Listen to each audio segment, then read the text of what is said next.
Terus,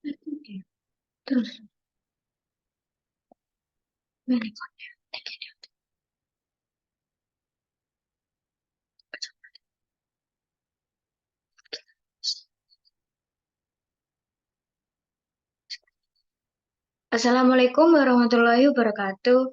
Nama saya Tanaya Marta Dismanda, NIM 1101220029 dari kelas TE 0501. Di sini saya akan menjelaskan tentang semikonduktor. Pengertian semikonduktor. Semikonduktor adalah sebuah komponen yang memiliki konduktivitas listrik yang terletak di antara insulator dan konduktor. Isolator memiliki sifat yang kurang baik dalam menghantarkan arus listrik, sedangkan konduktor memiliki sifat yang baik dalam menghantarkan arus listrik. Dengan demikian, semikonduktor artinya komponen yang berada di pertengahan atau sebagai penghantar listrik. Yaitu selanjutnya sifat-sifat dari semikonduktor. Koefisien temperatur negatif. Semikonduktor memiliki sifat yang negatif. Hal ini berbeda dengan logam yang memiliki resistensi koefisien temperatur positif. Yang kedua ada daya termolistrik tinggi. Semikonduktor mampu memberikan daya termolistrik yang tinggi karena sifat dari semikonduktor berada di pertengahan, sehingga memiliki tanda yang positif atau negatif pada logam yang berkaitan. Lalu ada deep learning. Semikonduktor memiliki hubungan yang bersifat penyearah, sehingga komponen di dalam semikonduktor akan bertentangan satu sama lain. Yang berikutnya kegunaan. Berdasarkan sifat dari semikonduktor memiliki fungsi dan kegunaannya masing-masing. Berikut ini merupakan kegunaan semikonduktor adalah yang pertama, germanium berfungsi sebagai dioda dan transistor awal. Yang kedua, silikon berfungsi sebagai dioda, transistor, IC, dan sebagainya. Yang ketiga, selenium berfungsi sebagai rectifier. Yang keempat, germanium silikon berfungsi sebagai pembangkitan termoelektrik. Yang kelima, tellurida timah berfungsi sebagai detektor inframerah. Yang keenam, arsenida gallium berfungsi sebagai transistor frekuensi tinggi, laser, dan beberapa alat khusus. Yang ketujuh, barium titanate berfungsi sebagai termistor. Yang kedelapan, bismut tellurida berfungsi sebagai konfirmasi termoelektrik.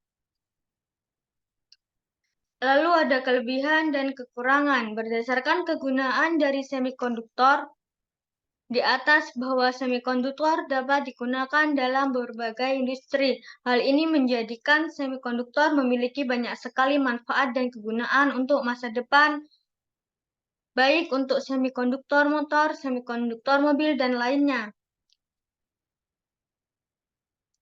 Adapun kelebihannya, yang pertama, chip semikonduktor memiliki tegangan yang rendah dibandingkan vakum, ukuran yang relatif kecil, tahan akan guncangan, harga relatif murah, masa pemakaian tidak terbatas. Kekurangannya, chip semikonduktor menghasilkan gelombang yang tinggi dibandingkan dengan vakum. Kemampuan daya yang lebih rendah jika berada dalam frekuensi tinggi, transistor cenderung memberikan respon buruk.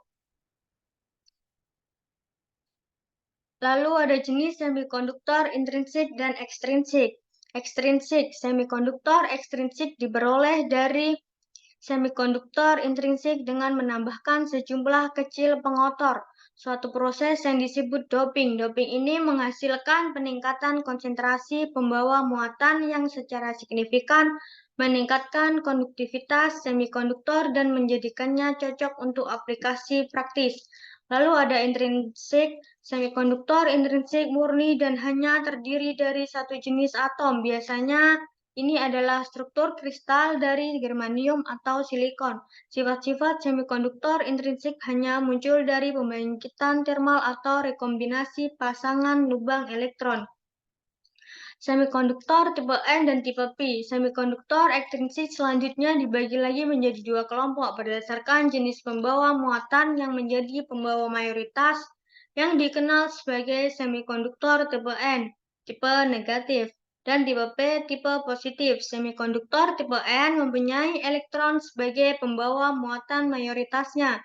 Jenis semikonduktor ini muncul dengan mendoping semikonduktor intrinsik dengan pengotor pentavalen atau golongan 5 seperti fosfor atau arsenik.